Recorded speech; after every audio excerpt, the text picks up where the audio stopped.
acabo de matinar per muntar una taula. He decidit posar-me a despertador a les 7 perquè tinc un dinar avui i sí o sí aquest matí volia fer l'estudi.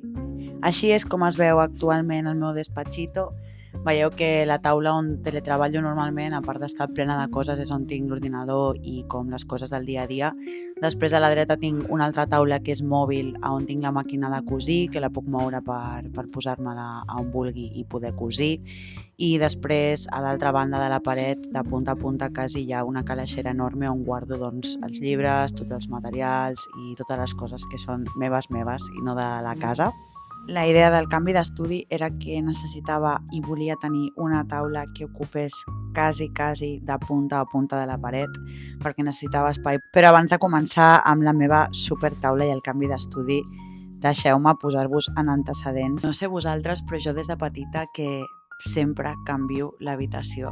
Recordo que quan era com adolescent, tipus 13 o 14 anys, cada 2 mesos o cada 3 mesos sempre canviava la meva habitació, cosa que era bastant ridícul perquè, de fet, la meva habitació era literalment 2 metres per 2 metres.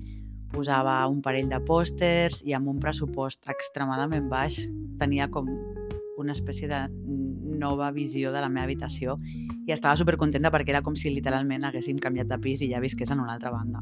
Bueno, i evidentment això ho he anat arrossegant al llarg de la meva vida. Aquí podeu veure com era el meu estudi al principi de tot, quan em vaig mudar en aquest pis. Després vaig decidir canviar-ho tot a l'altra habitació on dormia, fer com un intercanvi. Però, bueno, tampoc era gaire útil perquè hi havia com un espai al mig que era cosa rara. I per últim, com ho tinc ara, que és com més m'agrada la veritat.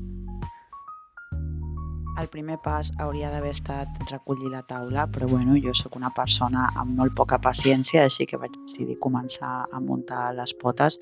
Tenia molt dubte, i encara el tinc, sobre el tema de les potes, perquè jo pensava que volia donar-li un toc de color, però sí que és veritat que després veureu que aquestes potes queden com massa poca cosa comparat amb la taula que és gegant, no? Però bueno, són unes potes de l'Ikea superfàcils de muntar i el que més m'agrada és el color que tenen. Aquí estava comprovant una mica si tot encaixava i ara sí toca recollir.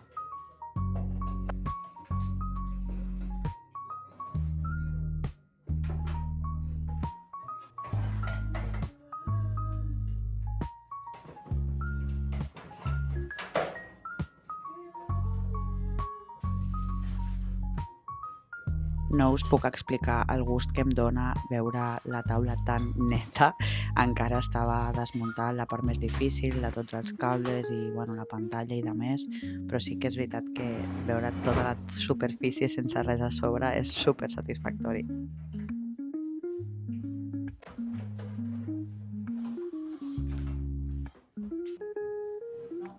Aquí ja vaig demanar ajuda al meu superajudant, que bàsicament sempre està quan el necessito, i estàvem mirant com desmuntar la taula. La gràcia de les taules de l'Ikea és que són super fàcils de desmuntar, entre cometes, però aquesta taula ja és la tercera vegada que la desmunto, per tant no va ser tan fàcil com teníem previst, però al final amb una mica d'esforç ho vam aconseguir i vam deixar com les dues potes com a alternativa per subjectar la fusta de la taula, perquè podia ser una altra alternativa, una altra opció.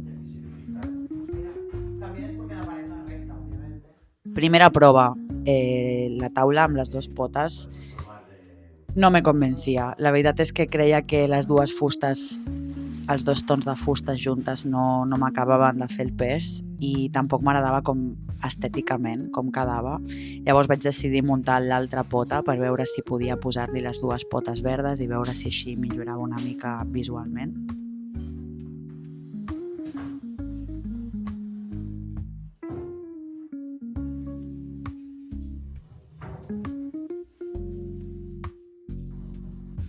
Aquí em teniu pensant i provant la taula. Així és com s'ha quedat, però realment no estic gaire segura encara i estava plantejant-me diverses opcions, com per exemple posar uns cavallets o una cosa que semblés una mica més d'alguna manera una mica més estable. Però bueno, finalment vaig decidir que provaria, aviam com em sentia de còmode així. Vaig muntar tota la pantalla i vaig començar a posar ja totes les coses, poder veure que guai queda. La veritat és que estava flipant amb la quantitat d'espai que hi havia un cop posada la pantalla i tot, estava encantada.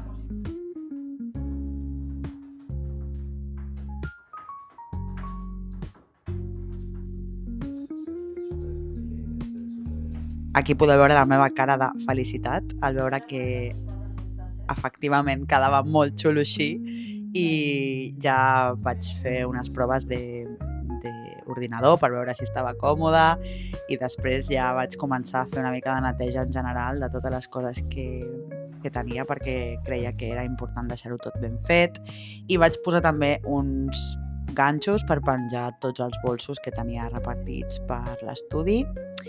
I així és com ha quedat la meva renovació d'estudi. Espero que us agradi. La veritat és que jo estic super feliç. I res, ens veiem a la següent. Adeu!